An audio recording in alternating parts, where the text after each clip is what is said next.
अगर कोई भगवा रंग पहन के किसी फिल्म में डांस कर देगा तो धर्म खतरे में आ जाएगा। आपको डॉक्टर ने बताया कि आप फिल्म देखो जाके।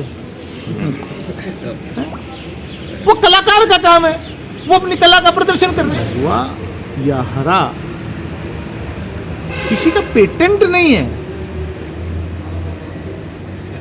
और मैंने कहा ये बात, मैंने फ्लोर पर कही ये बात कि सनातन धर्म, जो असली सनातन धर्म है, जो हिंदू धर्म है, वो इतना कमजोर नहीं है। इट्स नॉट सो वीक कि अगर कोई भगवा रंग पहन के किसी फिल्म में डांस कर देगा तो धर्म खतरे में आ जाएगा। या इस्लाम कोई इतना वीक मजहब नहीं है कि कोई हरा पहन के कोई एक्टर डांस कर देगा, किसी फिल्म में कोई सीन आ जाएगा तो इस्लाम कोई खतरा नहीं है। ये बकवास है, ये लोगों को बांटने की सियासत है।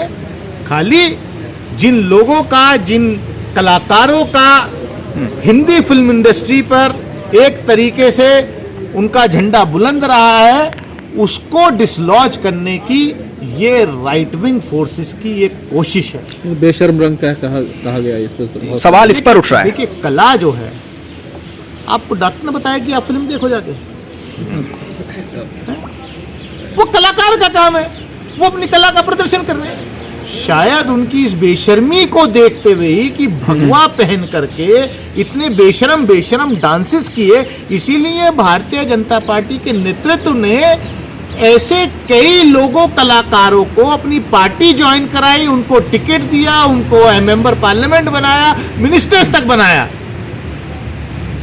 तो वो उनकी कला थी। जब उनको आप अंदर ले रहे थे तो आप कह रहे थे ये कलाकार है, और जब कोई दूसरा, कोई ऐसी एक्ट्रेस या ऐसा एक्टर कोई फिल्म में काम करने लगा जो आइडियोलॉजिकली आपके साथ नहीं है, या जेएनयू के छात्रों को जाकर के वो समर्थन देती है,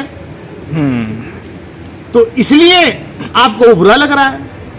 आप करो तो रासलीला, दूसरे करें तो करेक्टर। आखिरी सवाल, आपको मालूम होना चाहिए अगले 4 महीने में कर्नाटक में चुनाव, तो ये सब चुनाव की वजह से हो रहा है, इसमें भी कोई डाउट है? अभी भी जनता नहीं समझी क्या? जनता समझ रही है, बीजेपी का सफाया है कर्नाटक में। आप हलाल गोश्त मीट के खिलाफ बिल ले आओ या आप और कोई बिल ले आओ, कुछ नहीं होने वाला है। जनता समझ चुकी है। चाहे आप बॉर्डर पे झगड़ा करा दो, महाराष्ट्र कर्नाटक बॉर्डर पे झगड़ा करा दो, चाहे आप माफी वीरों की तस्वीर जो है कर्नाटक की असेंबली में लगा दो, कुछ नहीं होने वाला है। क्योंकि इस देश में तो हिस्ट्री बदलने की लगातार कोशिश हो रही है ना। जो माफीनामा लिखते थे, जो अंग्रेजों से माफी मांगते थे, जिनका कोई इतिहास नहीं है देश की जंग आज़ादी में, उनको वीर बता करके उनको जो है महिमा मंडित किया जा रहा है। उनकी तस्वीरें जो है ऐवानों में लगाई जा रही हैं, असेंबलीज के अंदर लगाई जा रही हैं। सर, एक सवाल, आप जामिया के स्टूडेंट हैं और जामिया का जो CA NRC में एक बड़ा योगदान रहा है और उसके कुछ कार्यकर्ता आज भी जेलों में हैं। 15 दिसंबर 2019 को वहाँ की लाइब्रेरी में काफ़ी तोड़फोड़ हुई, उसमें कई छात्रों का भविष्य संकट में है और एडमिनिस्ट्रेशन जाहिर है कि साथ नहीं देता है, विपक्ष पार्टियाँ बोलती नहीं है। इस पर आपका क्या कहना है?